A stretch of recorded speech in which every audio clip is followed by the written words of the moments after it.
Sri adalah seorang guru muda di sekolah dasar di kawasan pedesaan yang terpencil. Ia sangat peduli dengan pendidikan anak-anak di daerah tersebut dan menekuni pekerjaannya sebagai guru dengan penuh semangat. Namun, beberapa minggu belakangan, Sri merasa semakin kesulitan untuk mengajar karena ada banyak konflik yang terjadi di sekolahnya. Konflik pertama yang Sri hadapi adalah keengganan siswa untuk belajar. Siswa-siswa di sekolahnya kurangnya perhatian dan minat siswa dalam belajar. Banyak siswa yang malas dan tidak fokus dalam mengikuti pelajaran, sehingga hasil belajar mereka pun tidak memuaskan. Hal ini terlihat dari rendahnya nilai ujian dan kurangnya minat siswa untuk mengikuti kegiatan belajar mengajar di kelas. Sri merasa prihatin dengan situasi tersebut dan mencoba mencari tahu penyebabnya. Ia mengadakan diskusi dengan siswa-siswa untuk mengetahui apa yang membuat mereka tidak bersemangat untuk belajar.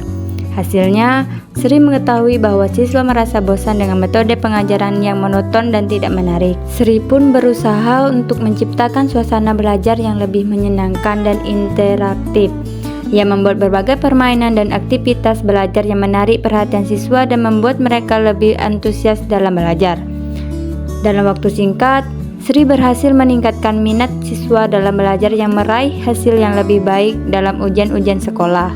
Konflik kedua yang Sri hadapi tidak hanya sebatas dengan masalah siswa. Ia juga mengalami kesulitan dengan beberapa orang tua siswa yang kurang mendukung dan prihatin kepada anak-anak mereka dalam belajar. Beberapa orang tua tidak memahami pentingnya pendidikan bagi anak-anak mereka, sehingga mereka tidak peduli dengan kesuksesan akademis anak-anak mereka.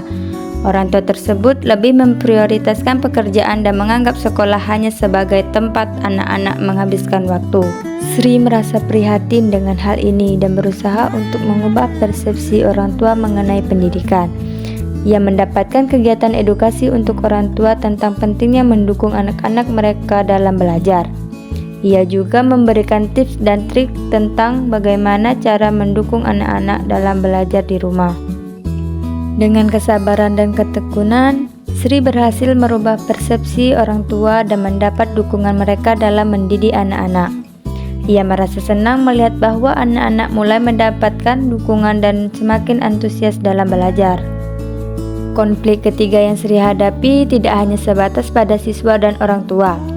Ia juga mengalami kesulitan kurangnya fasilitas dan sumber daya di sekolah. Sekolah tempat Sri mengajar tidak memiliki fasilitas yang memadai, seperti ruang perpustakaan, laboratorium, atau sarana olahraga, dan kesulitan dengan beberapa rekan-rekan kerjanya yang kurang memiliki komitmen dan semangat dalam mengajar. Rekan-rekan tersebut lebih memprioritaskan pekerjaan lain dan kurang serius dalam mengajar. Sri merasa sangat prihatin dengan situasi tersebut dan mencoba untuk mencari solusi. Ia meminta bantuan dari kepala sekolah untuk mengadakan pelatihan dan workshop tentang metode pengajaran yang lebih efektif. Ia juga memberikan contoh tentang bagaimana cara mengajar dengan baik dan efektif. Dalam waktu singkat, Sri berhasil meningkatkan semangat dan motivasi rekan-rekannya dalam mengajar. Mereka mulai mengadopsi metode pengajaran yang lebih efektif dan terbukti dapat meningkatkan minat dan prestasi siswa. Selain itu, Sri berusaha untuk memanfaatkan sumber daya yang ada di sekitar sekolah. Ia sering mengadakan kegiatan di luar kelas, seperti kunjungan ke perpustakaan umum, kebun raya, atau ke pusat ilmu pengetahuan. Hal ini membantu siswa untuk lebih memahami materi ajar dan merasa lebih antusias dalam belajar. Dengan kerja keras dan kreativitasnya, Sri berhasil memberikan pendidikan yang lebih baik bagi siswanya.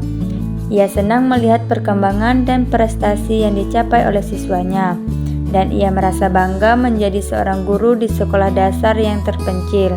Sri berharap bahwa siswanya dapat terus berprestasi dan mampu meraih masa depan yang lebih baik.